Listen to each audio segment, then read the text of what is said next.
On today's video, I'd like to go over 3 big things JWM did through OSIRIS League to end up second place. These are things that you all need to know about, and I am sure that I will change the way you think about ARK of OSIRIS with this video. If you're looking to improve your ARK of OSIRIS strategy, if you're looking to build a new strategy, if you're looking to be a contender in OSIRIS League Season 2, 3, 4, whatever season it is when you're watching this video, or you're just trying to figure out what are the things some of the top tier of ARK of OSIRIS and Rise of Kingdoms in general do, then this video is definitely for you. So sit back, enjoy. I hope you find it informative and useful enough for you to drop a like on it. And let's go.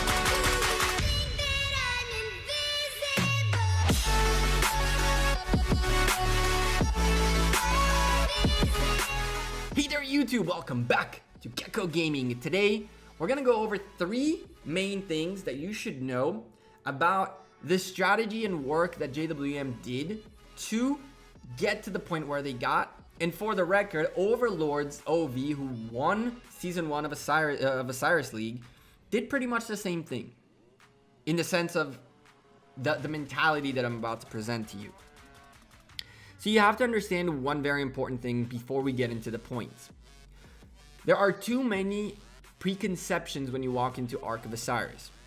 I'm seeing a lot of not only content creators but big players who are going into ARK of OSIRIS with all of these things already molded in their heads, such as commander pairings, what is better and what is worse, which type of rallies do we send, how we defend things.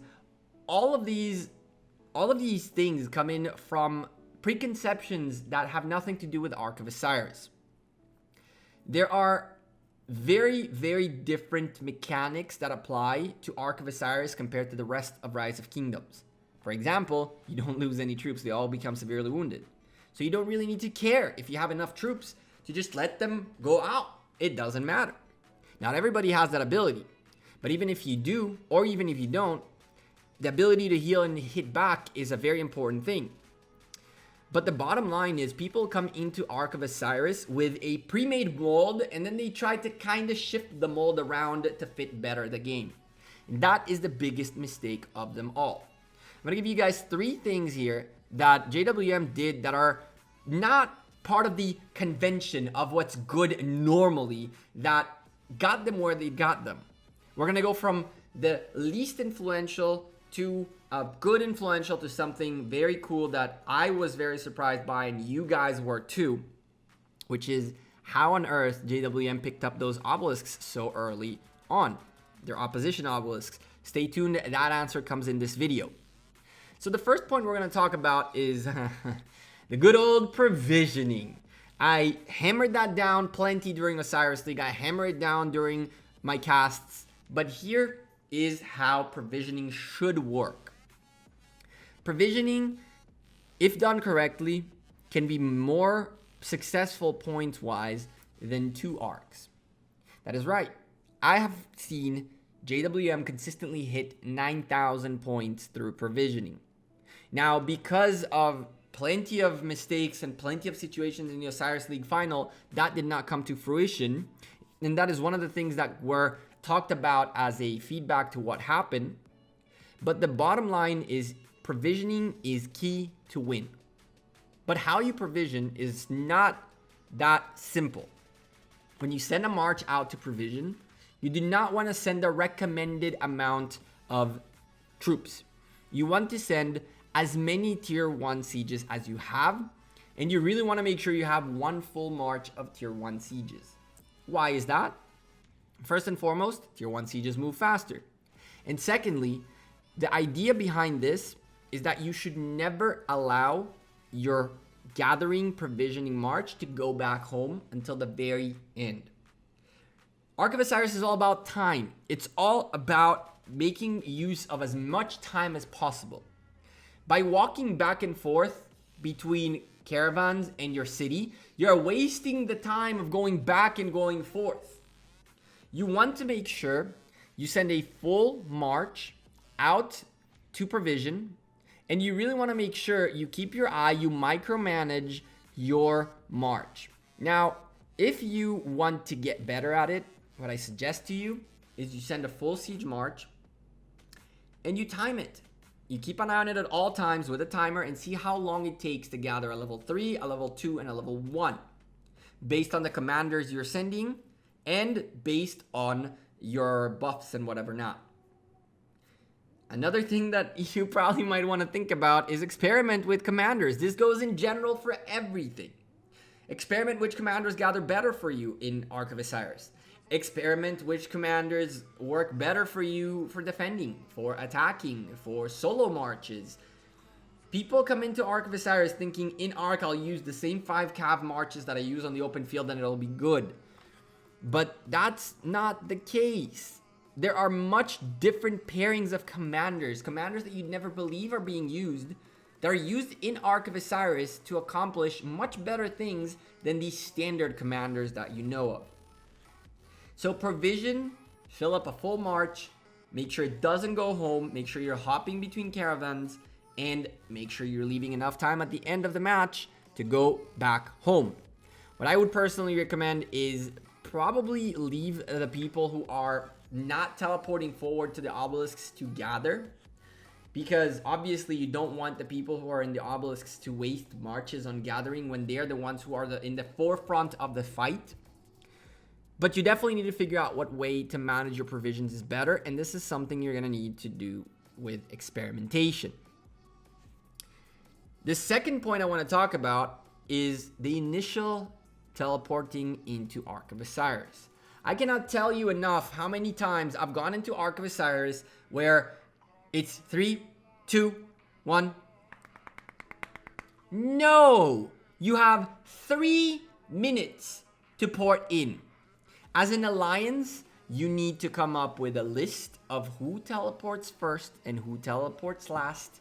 Not the teleports into obelisks, into Ark of Osiris. And in your Discord, you need to be, let's say, player A, B, C, D, and E teleport in that order. Discord, player A in, player B in, player C in, player D in, player E in, so forth and so on. Why? The way you're set up on the rows in the back is based on the time you get into Ark. Of course, those launching rallies early on in the beginning of the match have to be on the top front row.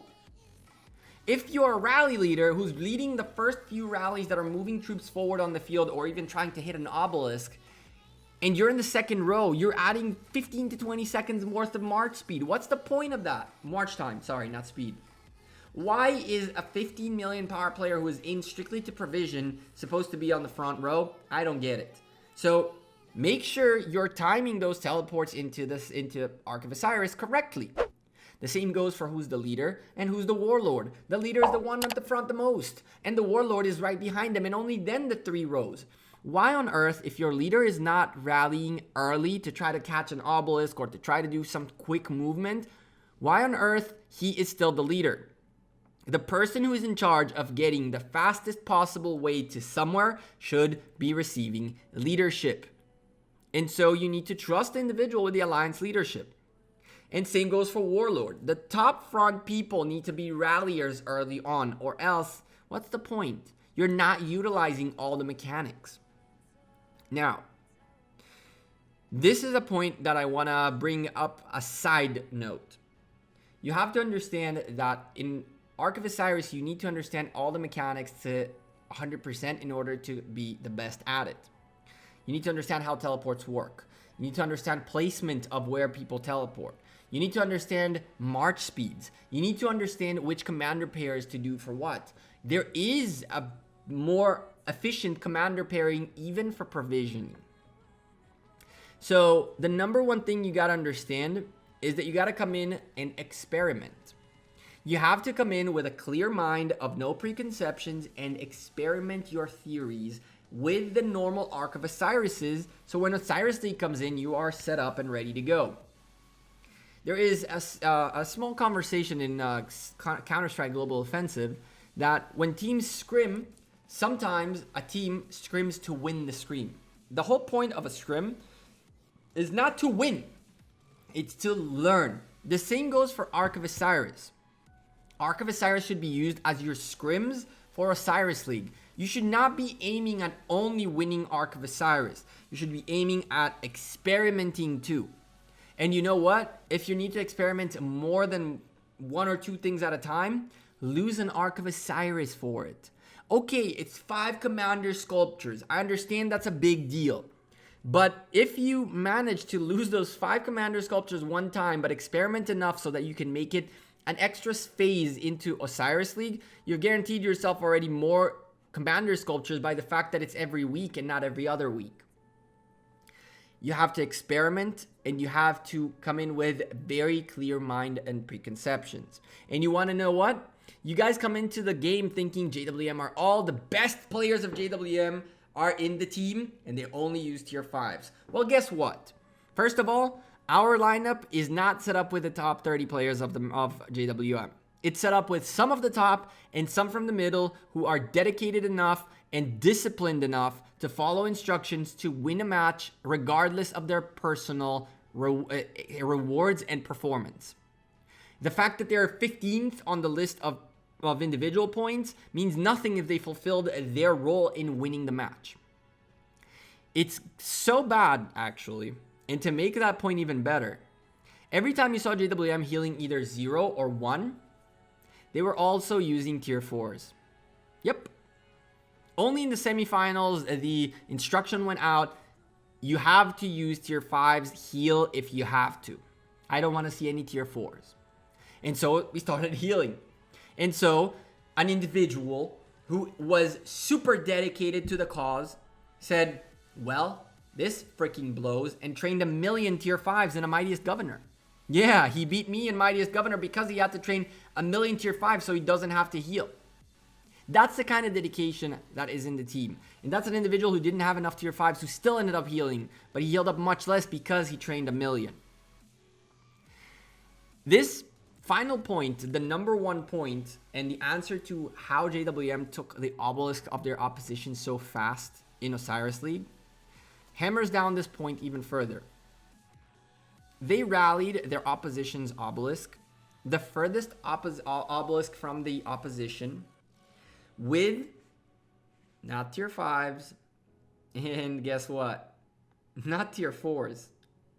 The Cav rally that went out, and it went out from the person who is dedicated as the leader. So that person was placed at the front so that first march, that first rally gets there as fast as possible, was really rallying with tier 3s.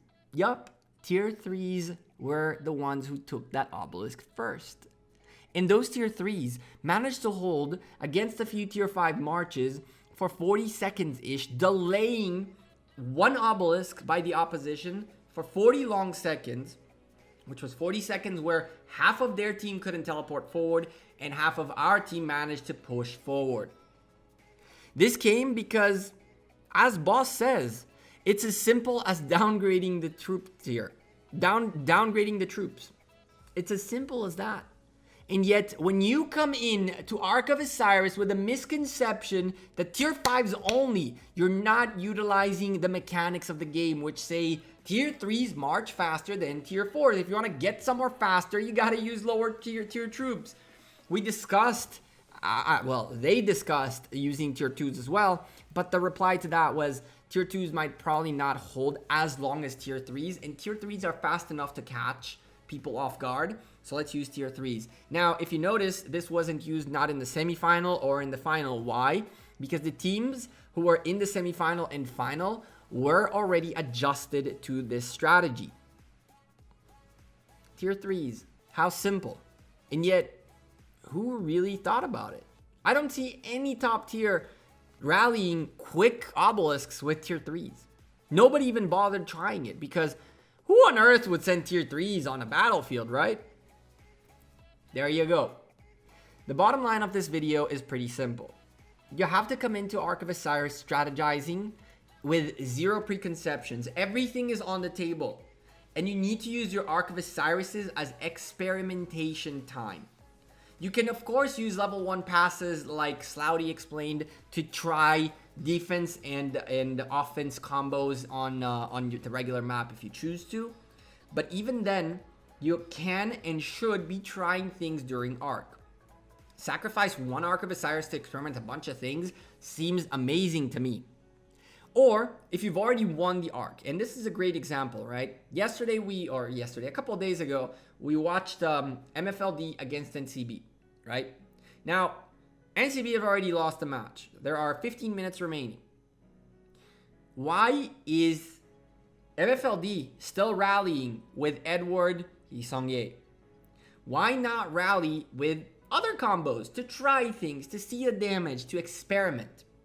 If NCB already know they lost the match, why are they defending with the same defending commanders that they used throughout the whole match? Why not swap out the defending commanders to try new things? Remember, ARK of Osiris is not only about winning or losing. You have to experiment and you have to know the game mechanics to another level, and do not overlook any single small mechanic. Because I can tell you right now that the teams preparing for Osiris League Season 2 are innovating every single day, and they're doing it by not taking anything for granted, but rather testing. I hope you found this video helpful, informative, useful, and of course, you found it in your heart to drop a like on it and subscribe to the channel. I'm Gekko. I'm out of here. Thank you guys very much for watching this video. Thank you all for your awesome support. For the Discord love, 2,400 members is amazing. Let's get that 2,500 going. Don't forget again to slap a like on the video, like good stuff like I said it, and I'll see you guys sooner rather than later. Enjoy the rest of your week and take care. Peace.